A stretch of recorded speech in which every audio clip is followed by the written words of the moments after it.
V3 news లక్ష్యం సమాజహితం. నేను కీర్తి. ముందుగా హెడ్లైన్స్.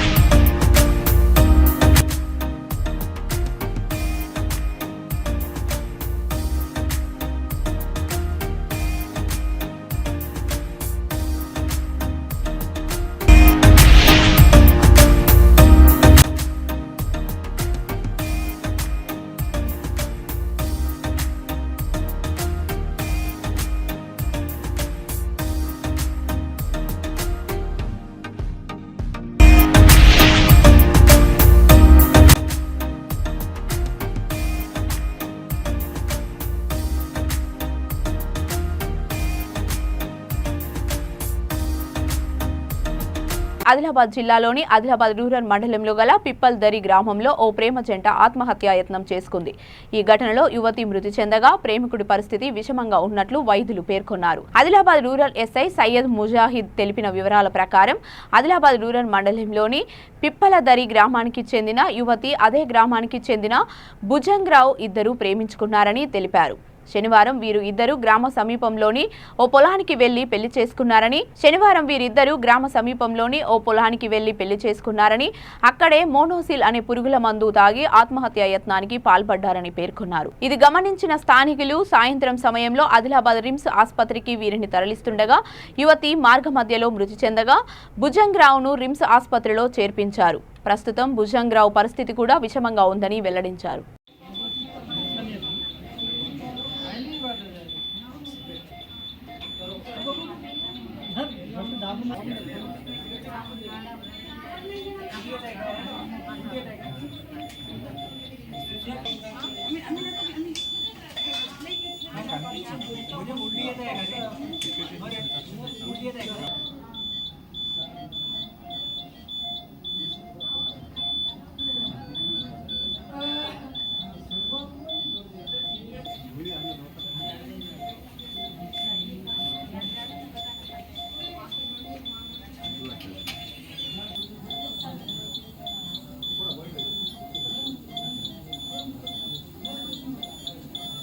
హైదరాబాద్ రోడ్డు ప్రమాదాలు దృష్టిలో ఉంచుకొని Alwal traffic ACP Venkatareddy press meet ఏర్పాటు చేశారు. Over speed, drunk and drive, driving signal jump, cell phone driving వంటి అజాగ్రత్త పనుల వల్లే ప్రమాదాలు ఎక్కువ జరుగుతున్నట్లు చెప్పారు. అలాంటి డ్రైవింగ్లపై సెక్షన్ 304 ఐసీపీ సెక్షన్ కింద కేసు నమోదు చేసి జైలుకు పంపుతామని హెచ్చరించారు. రాంగ్ డ్రైవింగ్ చేసినట్లయితే 336 ఐసీపీ సెక్షన్ పెట్టడం జరుగుతుందని, వాహనదారులు సెంట్రల్ మీడియా పాయింట్ వద్ద వాహనాలు యూటర్న్ చేసుకోవాలని అన్నారు. నెంబర్ ప్లేట్ లేని వాహనాలు నడిపితే వారిపై 419 సెక్షన్ కింద కేసు నమోదు చేయడం జరుగుతుందని వివరించారు. 18 సంవత్సరాల లోపు వాహనాలు నడిపిన వారితో పాటు వారి తల్లిదండ్రులు, వాహనదారునిపై 3 నెలలు జైలు శిక్ష, 5,000 రుసుము, డ్రంక్ అండ్ డ్రైవ్ చేస్తూ పట్టుబడ్డ వారిపై కోర్టులో జరిమానాతో పాటు జైలు శిక్ష పడుతుందన్నారు. అందుకే డ్రైవింగ్ చేసేటప్పుడు జాగ్రత్తగా, బాధ్యతగా, సురక్షితంగా నడపాలని సూచన చేశారు.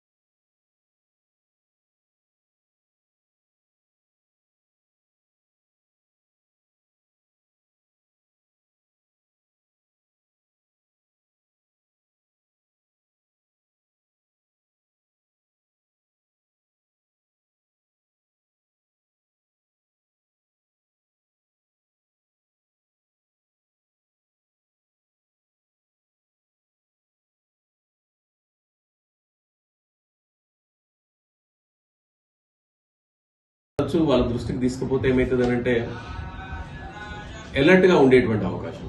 రోడ్డు మీద ఏ క్షణమైనా కూడా ఒక ఫ్రాక్షన్ ఆఫ్ సెకండ్ లో మనం చూస్తాము. మీకు యాక్సిడెంట్స్ కూడా ఒక చిన్న డిస్ప్లే మీకు చూపిస్తాను, అది ఎలా అవుతాయి అనేటువంటి. వాళ్ళు ఓవర్ కాన్ఫిడెంట్ గా రాంగ్ సైడ్ వస్తుంటారు, ఇదే కొద్ది దూరం కదా అని చెప్పేసి.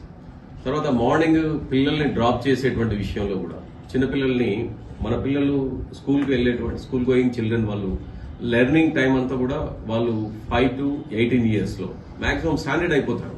అప్పటి వరకు ఈ పిల్లలు కూడా వాళ్ళ తల్లిదండ్రులు డ్రాప్ చేయడము, పిక్ చేసుకోవడంలో ఏవైతే తల్లిదండ్రులు చేస్తున్నారో వైలేషన్స్ ని, ఆ వైలేషన్స్ ని వీళ్ళు కూడా మేము కూడా చేయొచ్చు కదా అనేటువంటి ఉద్దేశంతో ఆ పిల్లలు కూడా చేస్తే పిల్లల భవిష్యత్తులో కూడా వాళ్ళు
చంద్రబాబు అధికారంలోకి వస్తే వచ్చేది రాక్షస రాజ్యమని అన్నారు వైఎస్ఆర్సీపీ నేత ముద్రగడ పద్మనాభం. 2016లో రాక్షస రాజ్యం చూశామని ముద్రగడ ఆగ్రహం వ్యక్తం చేశారు. 4 ఏళ్ల పాటు చంద్రబాబు రావణ రాజ్యం అనుభవించామని, క్లిరంపూడిని పాకిస్తాన్ చేసేశాడని, చంద్రబాబు కడుపులో అధికార ఆకలి దహించిపోతుందని, అధికారంలోకి వస్తే రాష్ట్రాన్ని రావణ కాష్టం చేస్తాడని విమర్శించారు.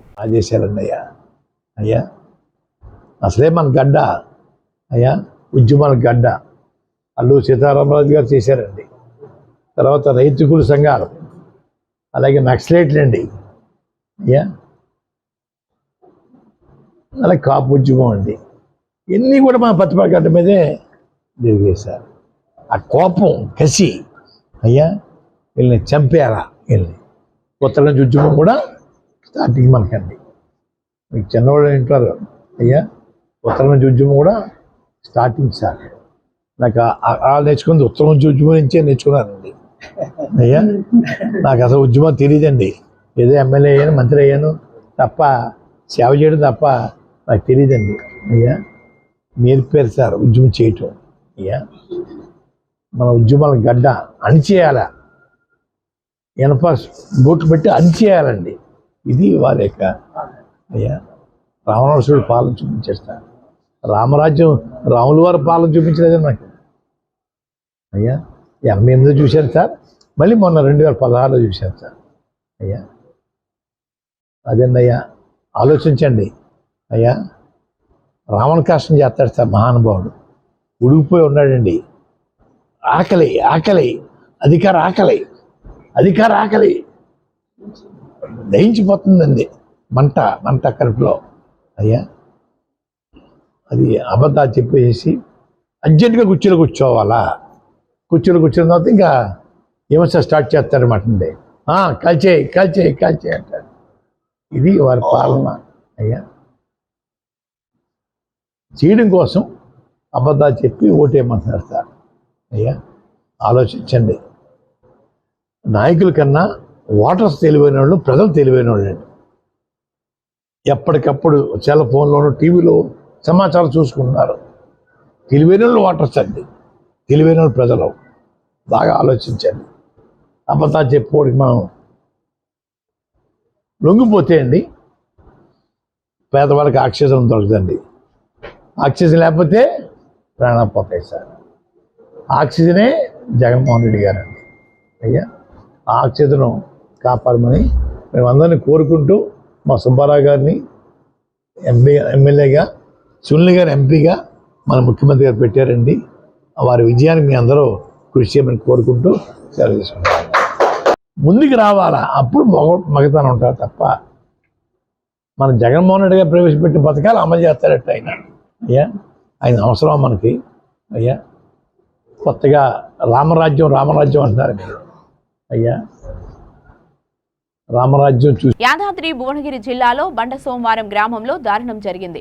6 కాలం కష్టపడి పండించిన ధాన్యం కల్లాల వద్దకు రాగానే అర్ధరాత్రి దొంగలు ఎత్తుకెళ్లారు. రాత్రి వర్షం చినుకులు పడుతున్నాయని కల్లాల వద్ద కాపలాగా ఉన్న రైతులు ఇళ్లకు వెళ్లారు. అదే అదుపును చూసుకొని దొంగలు 5గురు రైతుల వరి ధాన్యం కుప్పలో నుండి సుమారు ₹1,00,000 విలువ చేసే ధాన్యాన్ని దోసుకెళ్లారు. దీంతో ఉదయాన్నే కల్లాల వద్దకు వచ్చిన రైతులు లబోదిబోమన్నారు. అధికారులకు ఫిర్యాదు చేశామని ఎవరు కూడా పట్టించుకోవడం లేదని రైతులు వాపోయారు. వరి ధాన్యాన్ని ఎత్తుకెళ్లే దొంగలను వెంటనే పట్టుకొని రైతులను కాపాడాలని, కల్లాల వద్దకు వచ్చిన ధాన్యాన్ని వెంటనే కొనుగోలు చేస్తే ఇబ్బందులు ఉండవని రైతులు డిమాండ్ చేస్తున్నారు.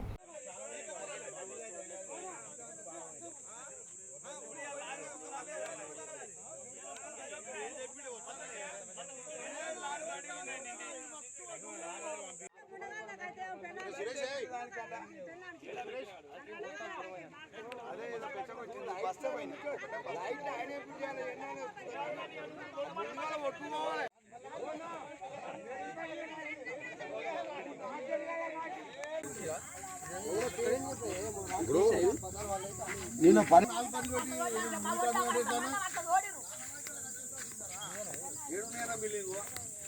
పడతారు కదా మనం పోయిందారు ఇంతవరకు రాదా ఎట్లా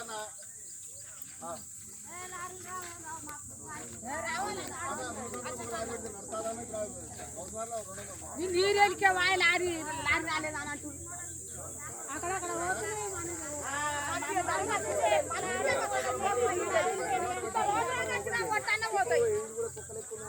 హైదరాబాద్లో ఎన్నికల నిబంధనలను పాటించకుండా సుమారు 70 లక్షలు ఇటాచీ క్యాష్ మేనేజ్మెంట్ సర్వే సెల్స్లో వాహనంలో రవాణా అవుతుంటే పోలీసులు స్వాధీనం చేసుకున్నారు. సైబరాబాద్ ఎస్ఓటీ, బాలానగర్ టీం మరియు కూకట్పల్లి పోలీసులు సంయుక్తంగా కూకట్పల్లిలోని అల్లూరి కాంప్లెక్స్ దగ్గర వాహనాల తనిఖీలు చేస్తుండగా ఈ డబ్బును గుర్తించి స్వాధీనం చేసుకున్నారు. నిందితులు మహమ్మద్, ఖలీల్, పి నాగేష్లను అదుపులోకి తీసుకున్నారు.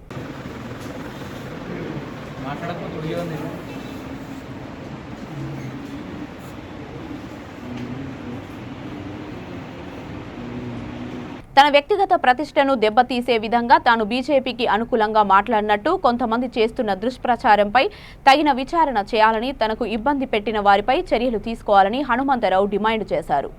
బీజేపీకి అనుకూలంగా మాట్లాడుతున్నారని వచ్చిన వార్తలపై బాధతో తన నివాసంలో మౌనదీక్ష చేపట్టిన వి హనుమంతరావు దీక్షను దానం నాగేందర్ విరమింపజేశారు. బీఆర్ఎస్ పార్టీనే బీజేపీతో లోపాయికారి ఒప్పందం పెట్టుకుందని దానం నాగేందర్ విమర్శించారు. ఏదో ఒక రోజు బీజేపీతో లోపాయికారి ఒప్పందం పెట్టుకుంటారనే వారితో తెగదింపులు చేసుకొని నా సొంత గూటికి వచ్చానని దానం అన్నారు. సిద్ధాంతానికి కట్టుబడి పదవులు వచ్చినా రాకపోయినా పార్టీ కోసం ఎన్నో త్యాగాలు చేసిన వ్యక్తి హనుమంతరావు అని, ఇలాంటి అసత్య ప్రచారాలు చేస్తున్న వ్యక్తులపై చర్యలు తీసుకోవాలని ఇప్పటికే సైబర్ క్రైమ్లో ఫిర్యాదు చేయడం జరిగిందని అన్నారు. నా తెలంగాణ అనే పేపర్లో ఒక అనవసరంగా ఎన్ని సీట్లు వస్తాయో తెలియదు, బీజేపీ హవా ఉన్నది, నరేంద్ర మోడీకి అడ్వాంటేజ్ ఉన్నది, కాంగ్రెస్కు డిసడ్వాంటేజ్ ఉన్నది అని కొన్ని సీట్లు కావాలని వేరే వాళ్ళకి ఇచ్చిండ్రనేది ఒక నా పేరు మీద నా ఫోటో వేసి నేను మాట్లాడనటువంటి ఒక భాష లేదు, ఏమి లేదు. దీన్ని ఎవరు దీని వెనకాల ఉన్నారు? బీజేపీ దీన్ని నిన్నటి నుంచి వైరల్, అన్ని దగ్గర వైరల్, అన్ని సోషల్ మీడియాలో పెట్టేసి హనుమంతరావు బీజేపీలో. నేను ఎన్నడు పోవాలి బీజేపీలో? జీవితాంతం కాంగ్రెస్, సత్య వరకు కాంగ్రెస్.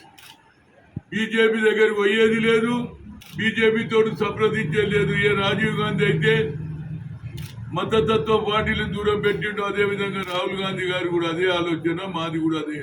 దాని గురించి పొద్దుటి నుంచి ఈనాడు మౌనవ్రతం ఎందుకు పెట్టినామంటే ప్రజలకు తెలియాలి. ఎంతమందికి అని చెప్పాలి?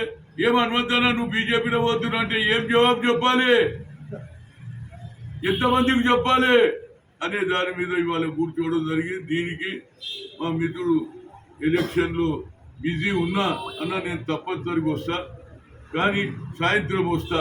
ఎందుకంటే నువ్వు పొద్దునంతా ఏది మీడియా ఉంటుంది, జనం ఉంటుంది, నీకు నిమ్మరసం ఇస్తందుకు వచ్చిండు. అతనికి నా హృదయపూర్వక ధన్యవాదాలు. మేమందరం కూడా కాంగ్రెస్ వాళ్ళమే, కాంగ్రెస్లో పుట్టినాం, కాంగ్రెస్లో.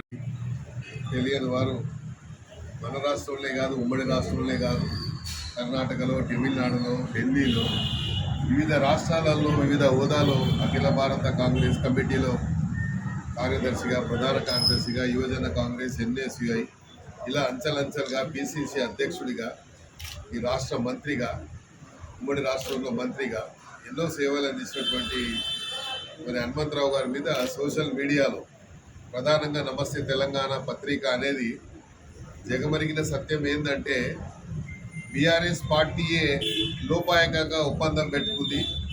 అదే మాటకే నేను చెప్పి బయటికి రావడం జరిగింది.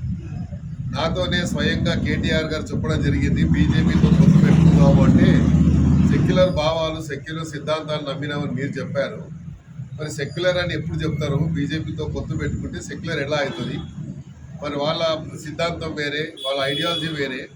మరి మీరు ఇప్పటిదాకానేమో మేము సెక్యులర్ పార్టీ అని చెప్పుకున్నటువంటి బీఆర్ఎస్ పార్టీ మరి ఏం ముఖం పెట్టుకొని బీజేపీతో పొత్తు పెట్టుకుందాం అనుకుంటున్నారని అడిగాను.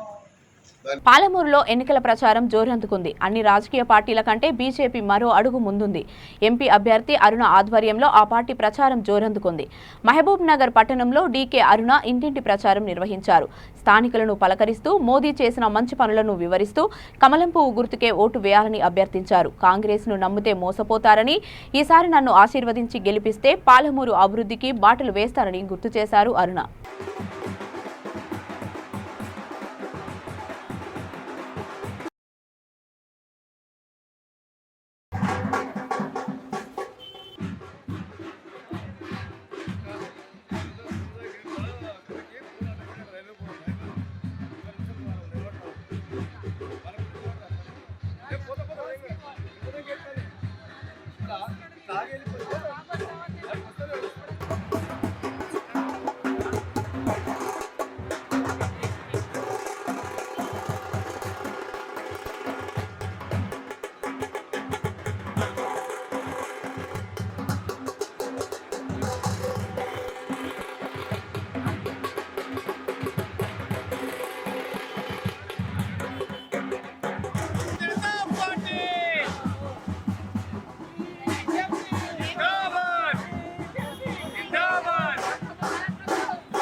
టీఆర్ఎస్ అభ్యర్థి వెంకట్రామిరెడ్డిపై సీఎం రేవంత్ రెడ్డి కామెంట్లకు హరీష్ రావు కౌంటర్ ఇచ్చారు.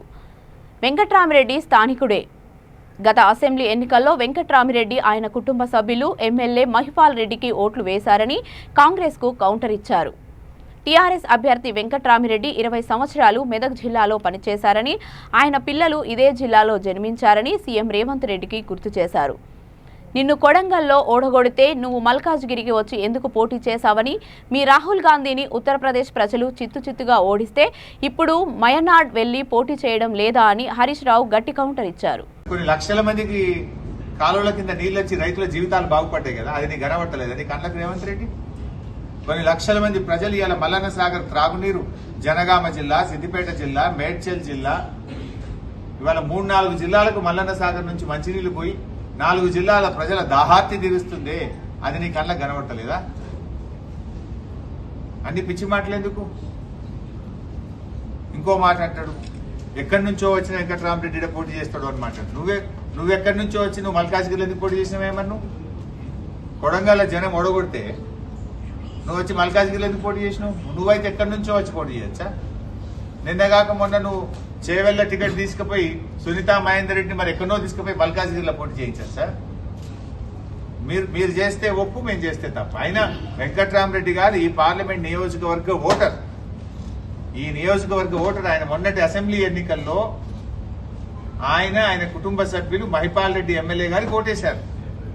ఆయన స్థిర నివాసం ఉండేదే మెదక్ పార్లమెంట్ లో.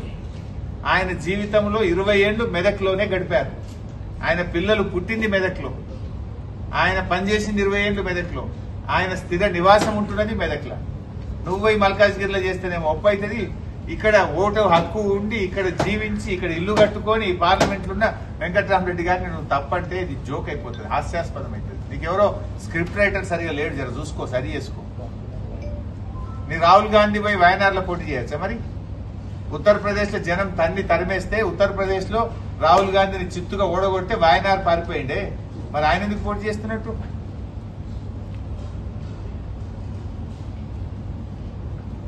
నేను ఏంటంటే ఇక్కడ బేసికల్లీ ఇంకా అప్పుడప్పుడు ఏమంటాడు, నేను అందరినీ తొక్కుకుంటా ఈ దాకా తొక్కిన, నేను అందరిని తొక్కుకుంటా నేను ఈ స్థాయికి వచ్చినా అని మాట్లాడుతుంటాడు రేవంత్ రెడ్డి గారు. తొక్కినావు, ఎవరు తొక్కినావు? తెలుగుదేశం పార్టీలో ఉంటే నీ సొంత పార్టీ తెలుగుదేశం నాయకులను తొక్కినావు. కాంగ్రెస్ పార్టీలో ఉంటే ఇలా కాంగ్రెస్ నాయకులను తొక్కినావు. జెండా మోసి 40 ఏళ్ల నుంచి పార్టీలు ఉండోళ్ళని దొక్కినావు. నీ నైజం సొంత మనుషులను దొక్కుతావు. నీ కోసం, నీ పదవి కోసం, నీ కుర్చీ కోసం తెలుగుదేశంలో ఉంటే తెలుగుదేశం నాయకులను దొక్కినావు, కాంగ్రెస్ లో ఉంటే ఒరిజినల్ కాంగ్రెస్ వాళ్ళని దొక్కుతున్నావు. నువ్వు ఇలా అన్ని అబద్ధాలే కదా. నువ్వేమన్నా ప్రజాపాలన అన్నావు. ప్రజాపాలన అని ముఖ్యమంత్రి ప్రతిరోజు ప్రజల్ని కలుస్తాడు, కేసీఆర్ ప్రజల్ని కలుస్తలేడు అని ఒక అబద్ధాలు ప్రచారం చేసినావు. ఏం జరిగింది? ప్రజాపాలన ఒక్కటే నాడు కలిసిండు. ముఖ్యమంత్రి అయినాక తెల్లారి ఒక్కటే రోజు ప్రజల్ని కలిసిండు. తెల్లారి నుంచి మళ్ళా కలిస్తే ఒట్టు. ప్రజాపాలన ఉన్నదా రాష్ట్రంలో? చివరికి నీ పరిస్థితి ఏంటంటే నీ పార్టీ నాయకుడు బులెటిన్ ముగించే ముందు హెడ్లైన్స్ మరొకసారి.